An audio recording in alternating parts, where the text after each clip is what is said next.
Assalamu alaikum, brothers and sisters. I want to just briefly tell you, I'm sometimes asked, how come you're a Muslim? And I tell them, well, God showed me that I'm a Muslim.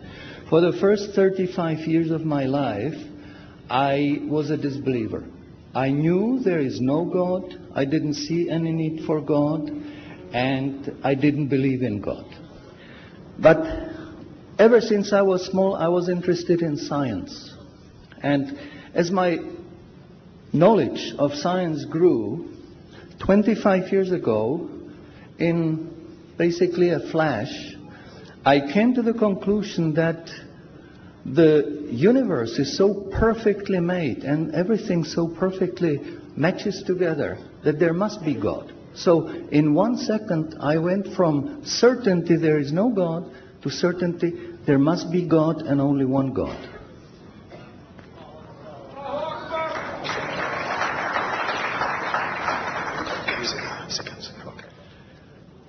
So I accepted there is God. I said, Ashhadu alla ilaha illallah. But I was not looking for a religion. I thought all religions are wrong. Christians say this is one. The Jews said, Jews are chosen people, and if you're not Jew, you're not chosen. And about Islam, I only had negative information. But I didn't want to stay ignorant about religions. So I said, okay, I read Bible. And I saw in the Bible there are places which you know come from God. You feel it in your heart.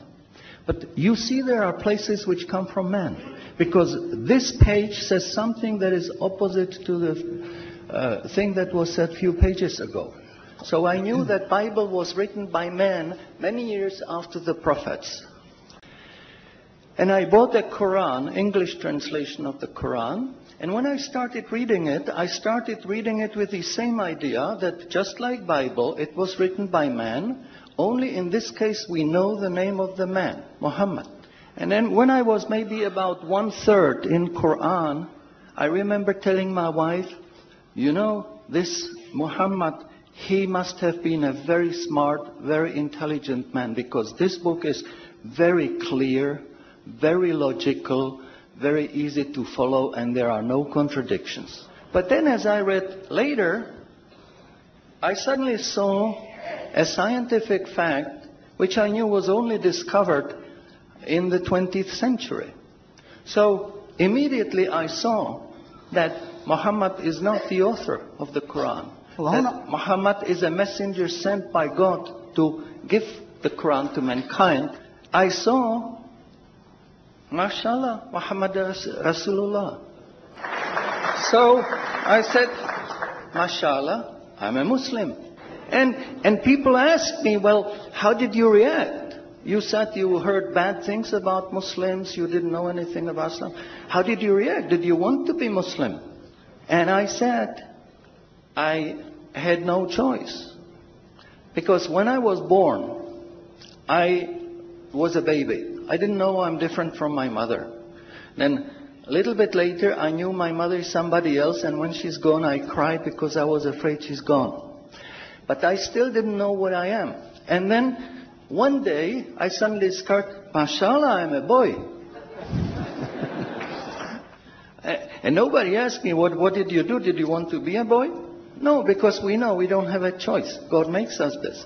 So, mashallah, that was the greatest blessing on my wife, of my life. I have wonderful family, I have wonderful children, wife, everything. But the greatest blessing was that God showed me His guidance. And when I pray, I make dua, God, please let me die as a believer. Let me never disbelieve again. And a little while ago, I heard somebody here who was concerned that maybe the signs that are discovered in the Quran may be wrong. We should have a committee to see if the signs are right. God says in the Quran, we demonstrate our miracles to those who attained certainty. So my answer is, when you have strong iman and you have knowledge of the scientific facts, When you see it in the Quran, you don't have to worry, is it right or is it wrong? It will jump out at you, it will hit you. And you will say, MashaAllah, this is a sign from God. And you want to make sajda because you feel very humble. Because you know this is the truth. There is no false signs, no wrong signs, because this book is from God and He doesn't make any mistakes. In closing, I would like to thank the organizers for making this conference possible. I would like to thank you for your attention. Shukran jazilan and salamun alaikum. شكرا على اهتمامكم والسلام عليكم ورحمة الله.